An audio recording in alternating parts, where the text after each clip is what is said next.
This is the Lessons from Leaders podcast with Jeff Kiani, and today I am ecstatic to have a good friend and an amazing leader, Gene Darden.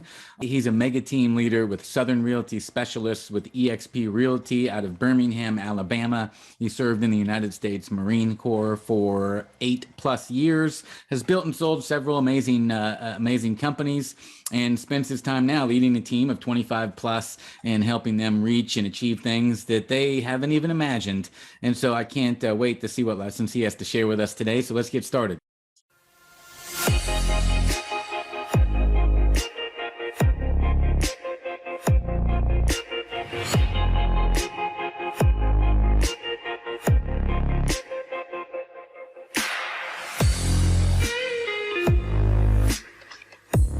And so that's what's really meant a lot to me. Is it's just a mindset shift of when somebody throws something in my lap now, in the 100-0 mindset, I'm automatically thinking creative ways to respond, to solve, to grow, to move forward, versus what the hell, for lack of a better term. And just recently, a special needs young man ran a triathlon, and they asked him what was the secret, and he said his secret was just get 1% better every day. But our mindset is always a solutions-based mindset, and we try to teach our team. I try to teach my team that too.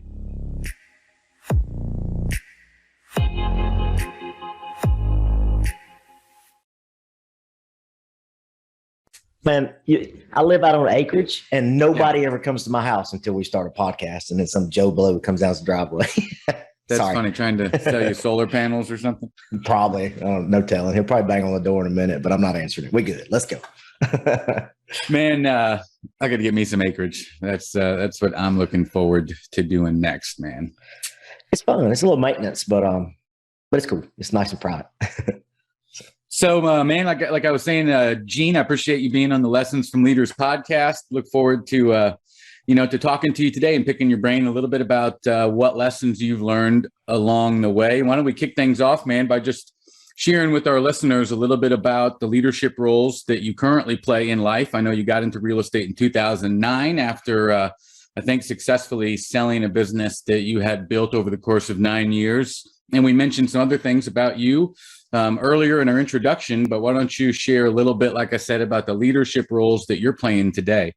Absolutely, man. So today I run a mega team with eXp Realty. So mega team means basically you've got to have what they call capping agents, 10 and 40 million in production. We have a 25-person team. We've been on a really nice growth path, but from a leadership standpoint, that's what I do is I lead that team from the sales side, and as well as from the operations side. So it's a blessing. We're surrounded by some really great people. So. How many people you got on your team? 25. Nice. I'm just curious, are they all in, your neck of the woods, or are they spread out across the country, internationally? What's that makeup look like? Sure. So our main team that's part of the mega team that's under our umbrella, they're mostly Birmingham. We just expanded into Montgomery, Alabama, which is about 2 hours south of us. And we also just planted an agent and working on an expansion team in Gulf Shores, Orange Beach, Alabama. So we're all in Alabama, but we're starting to expand out a bit. So. Nice. And then, I know you served our country in the United States Marine Corps, and I want to backtrack a little bit. We know you're in real estate, crushing it, managing 25 people. That's a chore on its own, let alone all the production and everything that goes along with it. So, you've got things dialed in there. I'm sure you learned some lessons in the military that might have prepared you to be successful in the private sector, but can you share a little bit about what that experience was, and maybe for our listeners, a few, key lessons that you think that you took with you from that experience? Yeah, absolutely. So, the Marine Corps, for starters, I think, the Marine Corps, that, if you ask a lot of folks, they consider that one of the toughest branches of the military to get through. And what we experience from it is that we may be the toughest, but it's probably the smallest budget. So that's why you have to be the toughest, right? When you got a small budget, you got to be tough. That's right. So, so from the training, straight out of the gate from the training, they teach you to adapt and overcome the situations. You don't have a whole lot of time to think about what happened yesterday or why it didn't go right. It's more of when something hits your lap, you need to be able to make good decisions really quickly. Everything requires a sense of urgency, so you really don't want to sit on things. And they also ratchet up the pressure a lot to where at some point you get used to a whole lot of pressure, and your response can be a little more reserved and a little more level-headed. And so that's kind of really what helps you from a leadership standpoint, is having a lot coming at you that has to be done here, now, let's go. And oh, by the way, we don't even have the tools for you to do it, so go figure that out while you're at it. But that taught me a lot of great lessons about really how to just pivot and make something work, even if it didn't appear that you had what you needed to do so. Another thing I learned is relationships are key, man. In the Marine Corps, you lay around in the desert for a few weeks with some cats, you get real close, but those are relationships that I still have to this day, man. And that's been a blessing as well. So I would say that those are two of the main things that I really took from it. Let me pick your brain about the relationships, because, I think, like they say, relationships built under stress last long. Either way, I don't know. Like there's that line from Speed, I think at the end too, where they say, relationships based under traumatic situations don't last. But I think in some cases they do. And like, the best sales teams that I've ever seen, including ones I've been a part of, man, it's like a brotherhood, a sisterhood, whatever you want to call it. When they're not working, they're together. They damn near live with each other. Like, there's a bond, and that's why they generate good results. There tends to be a setting aside of egos, and everybody's just willing to, in sales world, here, man, call this person, Gene. I can't close them. Here, I'll call your people. And when you get that kind of happening, magic stuff happens. And so I'm curious, what do you think it is about that situation that makes those relationships last so much longer than people that we meet in our, everyday life in some cases? Well, I think there's a lot at stake. And so initially you get put in with a company or, a platoon, battalion, whatever the case may be. You're kind of forced into those relationships and forced into whatever your role may be in that setting based on your military rank. And so, as you go through, you start finding like-minded folks that are similar to your rank. And you also, that also becomes, what you do on the daily. So while it's forced in the beginning, when the mission becomes clear, you understand that you need each other. And at a young age, a lot of folks don't understand each person has a different set of gifts, all of which, when you put them together, make something really amazing. And I got to experience in the Marine Corps just from everybody having different jobs, but just being around them and realizing, hey, man, this person's really good at that. Let's bond together and do this and this and this. And so you start developing those relationships and realizing that, while you're developing friendships, you're also learning the gifts that each person possesses. And to take it back to a team model, you need that. And you need everybody's gifts and everybody's strengths, because you only have one that's going to be polarizing for the most part. I mean, people have other gifts, but generally, if you've been around a person long enough, you can go, this person's really good at that. And so in the Marine Corps, that was really evident in everything we did. And so we relied on that heavily. And so if things got, intense, or there was training situations or rounds flying in the air and those type things, you gravitated quickly to the folks that you needed, and understood that level of dependence on each other went beyond friendship and also into the gift zone as well. And so that's kind of what started the juices flowing of, well, in the work world, you start developing a team. You can't do it by yourself. And so hopefully that answers your question. Yeah, no, it does. It more than does. And you mentioned something like about your different way to say it would be your unique ability, right? Focusing on your unique ability and giving others the power to focus on theirs, man. I think that's a lesson that I took from what you said. The thing is, we're good at a lot of things. I'm sure you're good at a lot of things, man, but it don't mean you need to be doing them all, right?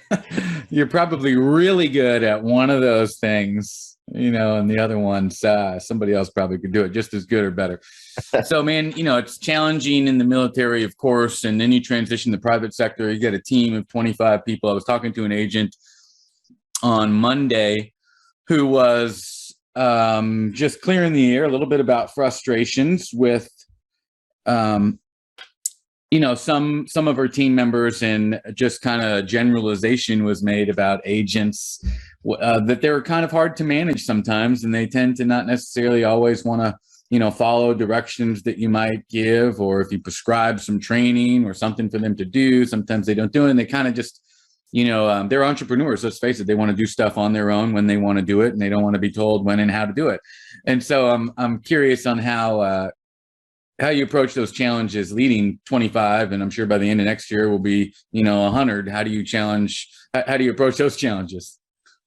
I think the biggest thing, and I was actually talking to my financial advisor the other day. He's talking about growing a team, and he wanted to draw some parallels with real estate. And he asked me a similar question. And I think my answer was, with each agent, they have an individual goal. And most of the time their goal is predicated on where they are in their life, whether they're, maybe they're a single mom with 5 kids, married mom with 2 kids, young, straight out of college, tons of extra time. Well, everybody's going to have a different goal and a different place they want to go, and a different thing they want to do with their real estate career. And in real estate, there's a lot of different places that you can go and be successful. So for us, as we bring people in, our number one thing that we want to do is identify what they want to do, and then identify what their gift zone is, and then let them dictate the accountability level that they want us to hold them to. But it's all based on what they want to do, where they want to go. So when you take that lid off and let somebody realize, hey, I'm not just a buyer's agent or just a listing agent or just a manager or whatever, and I can go this direction and I've got somebody to support me, they tend to sink their teeth into it more so than, hey, this is what I want you to do because this is what I need you to do for the team. And collectively, it all bonds together to create success for everybody. And I think it just gives a better attitude across the board because everybody's working for what they define they wanted to do. So. Yeah. Do you have any specific tools or anything that you have them go through to help them get clear, on their goal? Absolutely. We start out with, it's actually, you guys provide it to us. There's a clarity report that we start out with that really, really gets in depth with kind of where you want to go with your business. And that's a really high level report. But it's asked some hard questions and really makes you put a microscope on your business and really reveal things that you don't necessarily feel comfortable revealing about where you currently are and where you want to go. Because where you want to go is easy to talk about all day, man. You ask me about dreamer questions, I'm like, hell yeah, let's go, man. We're gonna be flying the Grant Cardone helicopter in 1 year. Yeah. But then they start asking on the bottom of it. That's right, man. That's right. But then you start asking, okay, well, that's awesome. And that sounds good. Well, where are you right now? And what are you doing to get there? And it's like, oh, well, hold on a minute. We don't want to talk about that. So that's been really helpful. And then we have a university called Southern Realty University, which you guys also helped us develop. You've been a blessing to our business, by the way. So thank you. But in that, we developed something called Phase 10, which is basically foundationally what you need to do in real estate and just gets you to a place to where, regardless of what your outside goals are that match you, there are things that you have to do consistently and foundationally from real estate that'll launch your career from day one forward. And Phase 10 works for agents that have been in the business for a while and just want to grow their business and or new agents. So we really try to build all those systems and the most important things like your database skills, your prospecting skills, all those things that you really need in your toolkit to either get started and or grow all in one place. So that's been really helpful. And we have leadership on our team that will help guide them through those systems. So, man, I think, one thing that I liked when I was looking at your Phase 10 as we built it out is the action items that you assign for them, right? It's one thing for me to sit here and say, hey, Gene, man, you need to get your database optimized and you need to get all those numbers and shit that are in your inbox and on your phone and everything that you've been collecting and get them into that database, right? And I assume you're going to go do that. Now, if I follow up on it, great. But we know 9 times out of 10, that follow up, whether it's in that circumstance or calling leads, follow up isn't always the best. So one of the things that you guys did is included in that Phase 10 a task for, if I remember right, one, it was upload 20 contacts into your KV Core, which is, I think, the CRM that you were using. So one of them was like upload your first 20 contacts into the CRM. So actually moving, right, with the idea that the goal of education isn't to obtain knowledge, it's really to act, right, to create action. And so in this case, you're actually getting them to act. I think another one that you had was to make 25 expired phone calls and then send a response back about like their takeaways or what that felt like, good, bad, or indifferent, making those calls. And so I think that was a key part of the Phase 10.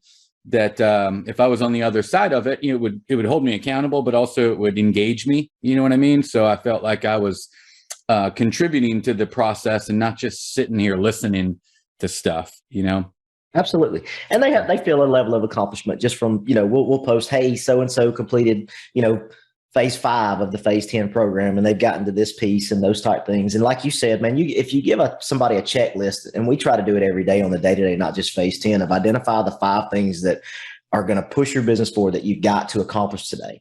And they'll identify those. We use Slack as a group text. We were using Apple, but man, somebody spoiled the party with an Android phone. So now we use Slack. but anyway, but we'll declare, in the mornings, hey, these 5 things I'm going to accomplish. And at the end of the day, did you win? Well, hell yeah, I won. We got them. And so just stuff like that, to where you can put tangibles in front of you that makes it I'm going to get this done versus, maybe so eventually I'll do this one thing, has been really helpful. So thank you for pointing that out. So yeah, I was, and I know you guys are continuing to build on that. So I'm excited to see what comes next. Yeah, the checklist, just it makes it real, in my opinion. And I can't remember who said it, but it's something that I heard again recently, and that was that winners don't have a to-do list; they have a done list. You know what I mean? They have a done list, like. They get off on checking the box. I just want to check boxes, man. Boom. At the end of the day, I got all these, check boxes. That's awesome. I think it was actually in that book, the gap versus the gain, Dan Sullivan book, I think is where it was mentioned. But yeah, man, we got a done list. That's what I get off on. I got a list on my phone, and, I got those things that I'm trying to get done for the day. And that's how I can determine if I won or not. What's your meeting rhythm look like, man? I know you guys use Slack and you're chatting back and forth and stuff. I'm always curious today, since so many people are working virtually, they're not always in the same room. What's that meeting rhythm look like when you got 25 people you're trying to talk to? Well, we have an office. And I would say generally probably 3/4 of the team comes. We have meetings every Tuesday at 11.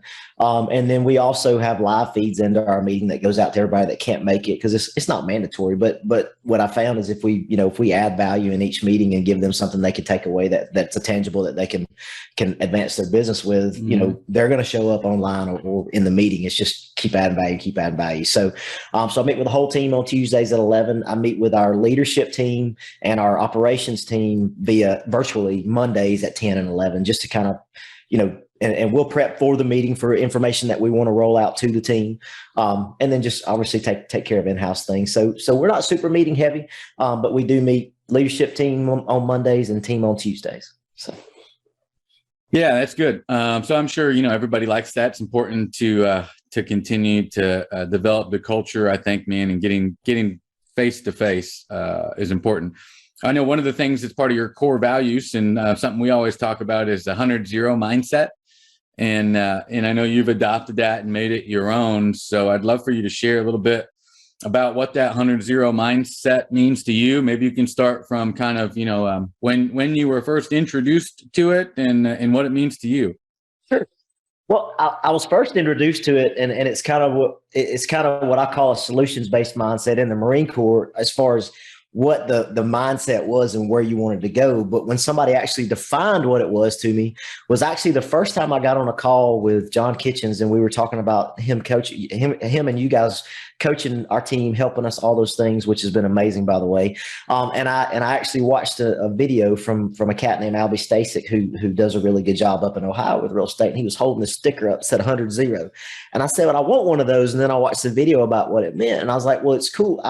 What he said made perfect sense to me. But when he said it's 100-0 and put an actual, a name to it, so to speak, it really kicked it. And then what it is, man, just to answer the question, is it's a solutions-based mindset where whatever comes at you, whatever problem comes at you, whatever challenge comes at you, you're 100% responsible for that.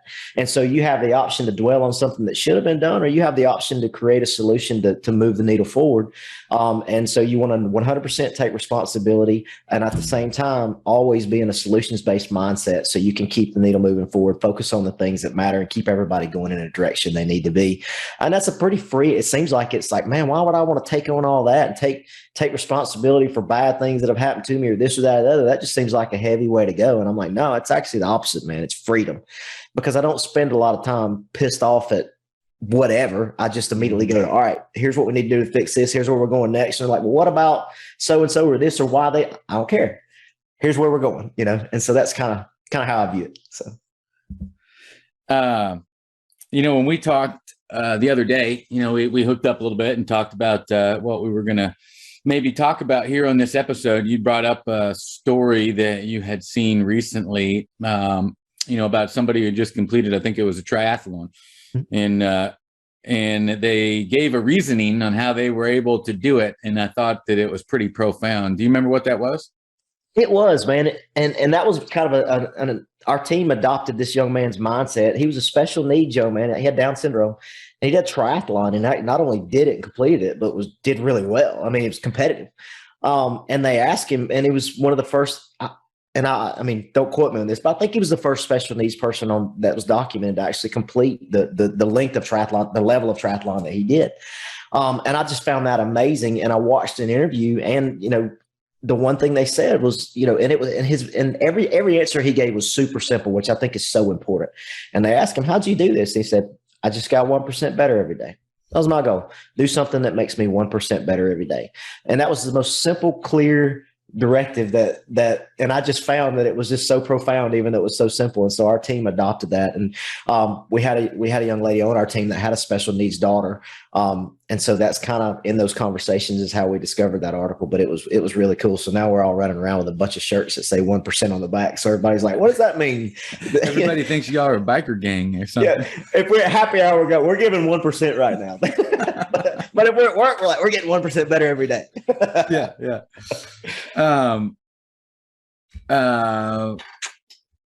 Yeah, that's funny. So, I think, you've played some leadership roles at home too, right? You're married, obviously, and a parent. And so I'm curious to switch things up a little bit. What do you think are some lessons that you've learned at home and being a leader to people that maybe just aren't in your business world, but your kids, your spouse, other people that are in your life? Well, I can tell you really quick, there's a certain age your kids get to where they're very in tune to what you do, how you act, and how you carry yourself. And I haven't always been a champion of that, but I try to get better every day and do. And the biggest thing is, I've been married 21 years. I have a son that's a sophomore in college. Got a 16-year-old daughter. My kids are amazing. Daughter plays softball. Son ran track in college. They're way better than me. So we got really lucky in that perspective. But I think the biggest thing is it's not what you say, it's what you do. And it's the same thing with leading a team. If you're not grinding every day, but if you're smart, you're working every day, you're consistent with your message, you're consistent with how you carry yourself, you're consistent with your boundaries, with your work ethic, all those things, they see that. And if people see a level of inconsistency, it also creates a level of just not necessarily trusting the person that's leading them. And that can create problems. So I think the biggest thing that I would say is even at home or away is carry yourself in a way that what you do speaks volumes. And that's the biggest piece in leadership. And their kids will absorb things 10 times faster than my 45-year-old brain. And they can absorb the wrong things or the right things. And it's up to me as a dad to make sure that what the product I'm putting out there for my kids is a good one, if that makes sense. Yeah. So. Yeah, for sure. So who are some of the leaders that you looked up to when you were a kid? Man, so one, I had a basketball coach. His name was Coach Phillips, and he just always poured into me. And me playing basketball, man, I'm 5'8" on a good day. If I wear a certain pair of dress shoes, I might could get to 5'9". So basketball kind of passed me by. But what I remember was I wasn't the best athlete on the court, but that coach poured into me every day. And he said, you keep grinding, you keep hustling, you'll get you a starting position, do those things. And he just kept believing in me and believing in me and believing in me. And work ethic at that point surpassed talent, and I was able to make the team. But it wasn't the biggest thing was just having somebody believe in you and having somebody pour into you and believe in what they say. And so for me, I internalized that as I definitely want to be that person. And my stepfather also stepped in. My mom got divorced when I was young age and got remarried when I was in kindergarten. And so my stepfather basically raised me, and he was big into work ethic. He ran his own business, just a super smart guy, but a good man. And so I was really blessed to have a lot of people around me. And my dad's been married. I think I told you this earlier, but my dad's been married like 6 times. But what I tell everybody is I don't have a sad story about any of those things, because basically I had about 40 people in all my parents' different relationships that loved me. So they created an environment where everybody was a whole lot different, but a whole lot of people loved me, and it wasn't any kind of abusive or bad at all. So that was a blessing. The one thing I did learn from it was I'm gonna try to stick with just that one marriage thing. so far so good with that deal. So, you're growing your team, Gene. You got 25 people. I know you got plans for next year to grow. And so when you're recruiting, in your world, I think people would call it agent attraction. And so when you're playing that role and you're trying to influence other people to partner with you, as a leader, what lessons have you learned along the way? People are making major life decisions when they're, hooking their carriage up with you or anybody when they're partnering in business. So what are some of the lessons you've learned and how leadership relates to, better recruitment strategies or agent attraction, maybe in your case? I think it's getting your message out there. As far as, a good example is on a lot of agent attraction I get is agents reaching out to me, organically on social media. And it's from what we put out there, podcasts like this, things like this, where they hear what we're saying. And not only do they hear what we're saying, but they see what our team's doing. They see how our team operates within the circle. Just with social media will tell you a lot. And that's not the only thing, but I think getting the message out there will bring the right people to you and the right people that identify with you. And culture is huge in our business. And, you could take a $20 million producer and put them on the team, and a team leader's like, man, this is the best because they're going to be awesome for our team. But if they don't jive with your people, they'll cost you $50 million in production, just because it's disruptive to the team. So we're really big on protecting that culture. But a great way to do that is put the message out there. And a lot of the folks you attract are going to be exactly the folks you want on your team. So we protect the culture from the hiring process and making sure that as they're 30 days in, they're still a good fit. And we make some decisions at that point. And then on the attraction level, we just make sure that we're as real as we can be with the product we put out, because that's going to attract the agents that are going to be the best fit for our group. And not every opportunity is not an opportunity. And that's okay. Just because like my dad would used to say, there's a paddle for everybody's fanny. Well, everybody's not a fit. So that's kind of it, Yeah. I know they don't paddle anymore, but if they did, you know what I mean. They did. Yeah. So let's talk, this will maybe catch you off guard, man, but I'm going to ask you this. Give me an example of one situation where maybe we failed as a leader. If you can think of a situation, man, to share with our listeners, one situation where maybe, we didn't perform like we would like to, and therefore learned a lesson from it. Sure. I'll give you 2 and I'll shorten it because I could get a little long-winded, but my list is about 8 million long, but I don't think you want a 9-hour podcast. So one is, when I first started trying to grow the team and scale in between 2012 and 2014. Over that 2-year span, I partnered, got out of production, and I tried to run the team based on what I needed them to do for my business to survive. And I also tried to run it from a way that kind of in a similar way that in the military, through the ranks, I'd gotten to a place where I was a communications chief. I led a platoon, that type of stuff. Well, the way you do that in the military and the way you lead people in the civilian life is not the same. There's not any parallels. So I learned a hard lesson with that. And I had 9 people quit on me in one day in 2014. They all quit on me because of bad leadership, bad business planning, bad foundations, all those things. Man, I was great at I was producing 25 million in sales by myself. And so that was fine. And I just kind of holed up after that and said, well, I'll just do it myself again, but I wasn't fulfilled. And so now I'm pouring into other people and seeing them succeed. And that's really what I enjoy, even more than listing and selling houses. I love them both, but that's what I love. And recently, and that's a 7-year ago mistake. And so we just recently had an agent on our team leave. And I've always said, every time they come in, I've always said, my goal when you join our team is to teach you so much that you'll be ready to leave and go build your own empire. And that's okay with me. That's a win. or to give you so much value that you won't want to leave and you'll want to grow your empire within what we've created for you. That's okay too. Both are a win. Well, we had our top agent leave actually, and she joined our team as a rookie. I mean, rookie is in green as, and I got my license, I'm joining you guys. And so we poured a lot of time and a lot of effort into her, and I didn't uphold what I said. When she left, I got upset. I said things I shouldn't have said. And I had to go back and clean that up because I was out of character. And so, and I literally spend hours every day, whether studying the word, reading the Bible, studying leadership classes, doing all those. And I knew it was the most polarizing thing in the world. This is what you don't need to do in this situation. And I did it anyway, and had to clean that up. So sometimes, man, no matter how educated you are or how hard you try, sometimes you just don't get it all right. But I think the biggest thing is if you don't, internalize that and learn from it. And so the next go around, you can be true to yourself and who you really want to be. Yeah, man, that's a good lesson there. That's a good lesson.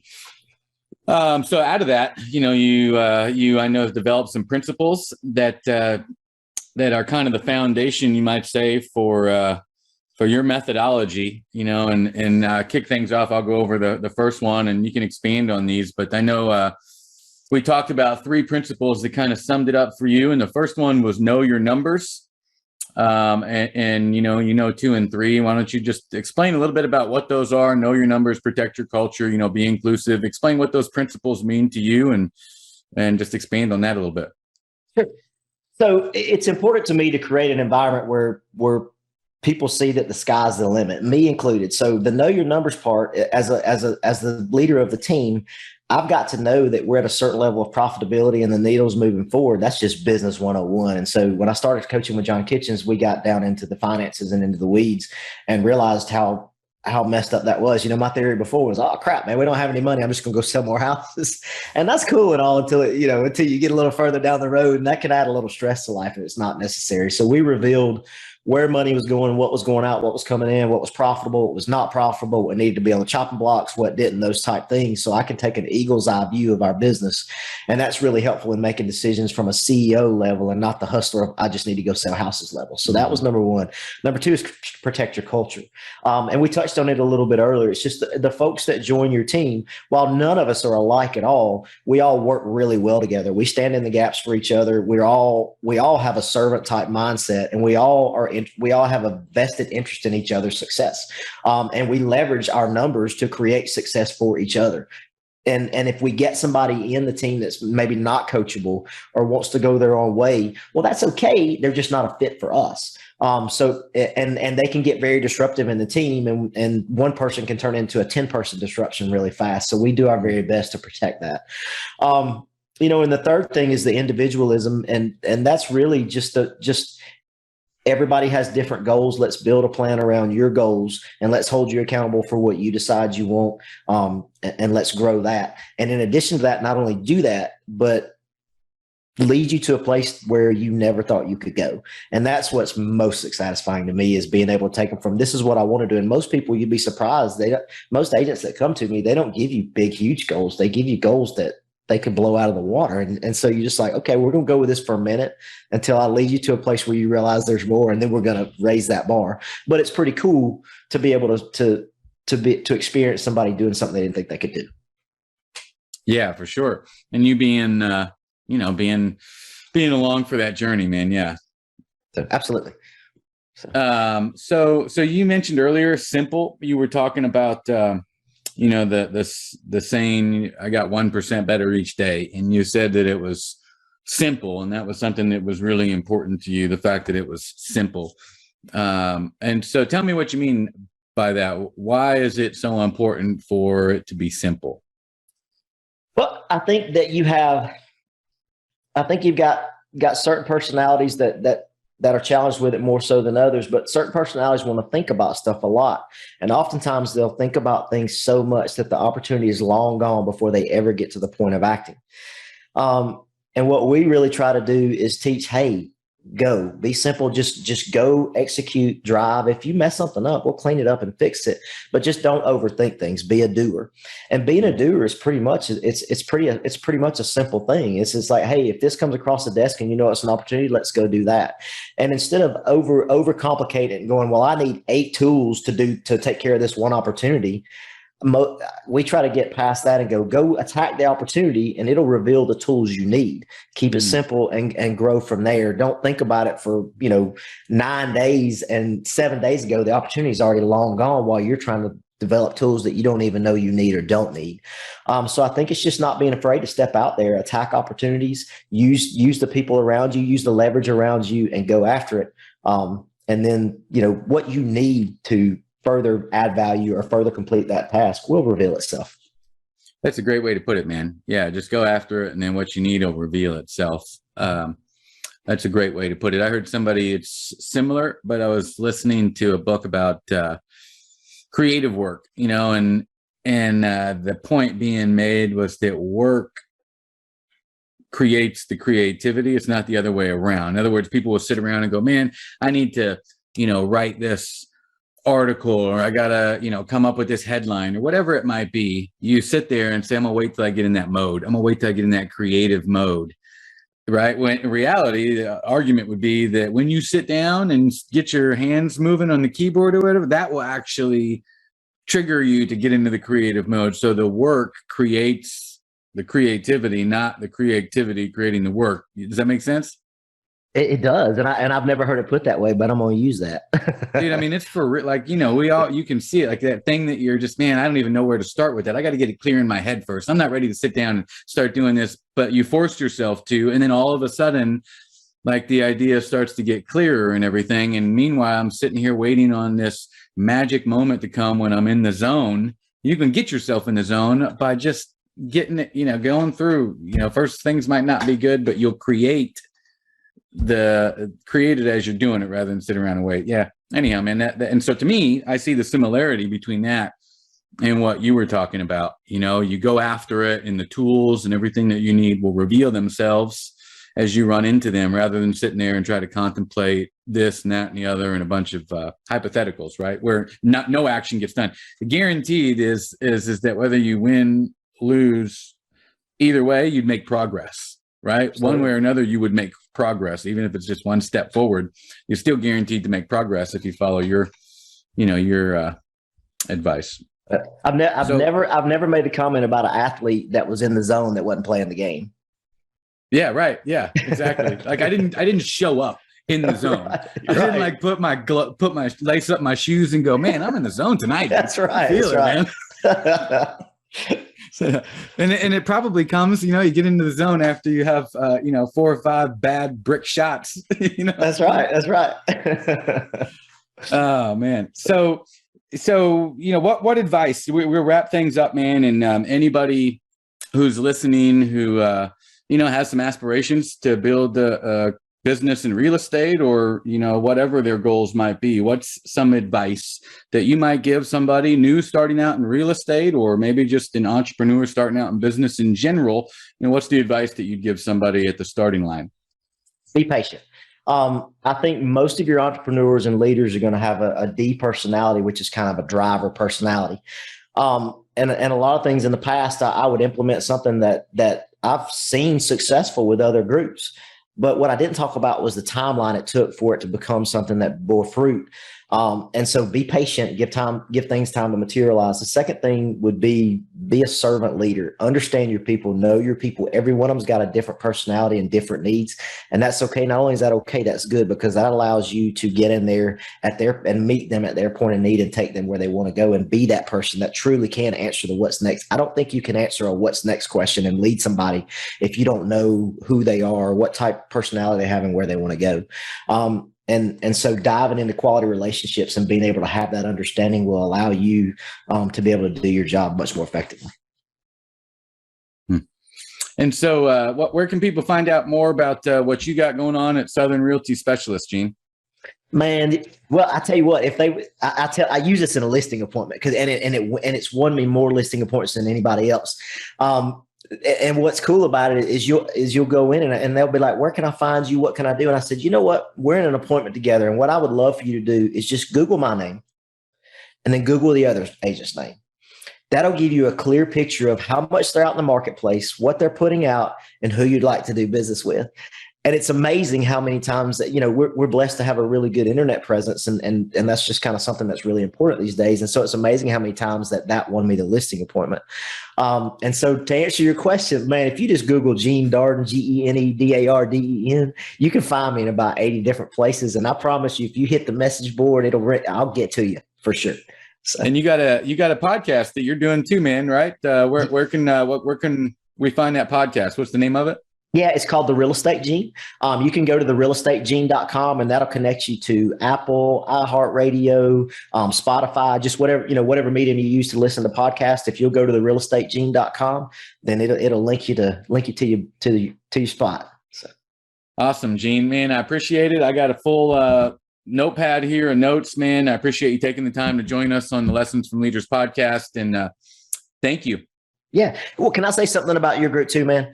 Yeah, go ahead. So a big part of what's changed my life with the NAEA is just connecting with John, connecting with you. And you guys have been my leader and given me the space to understand that the decisions I make and the things that I do going forward are the right decisions. And that knowledge is coming from you guys. So your entire group of people have changed my life. You've changed my team's life. You've been a blessing.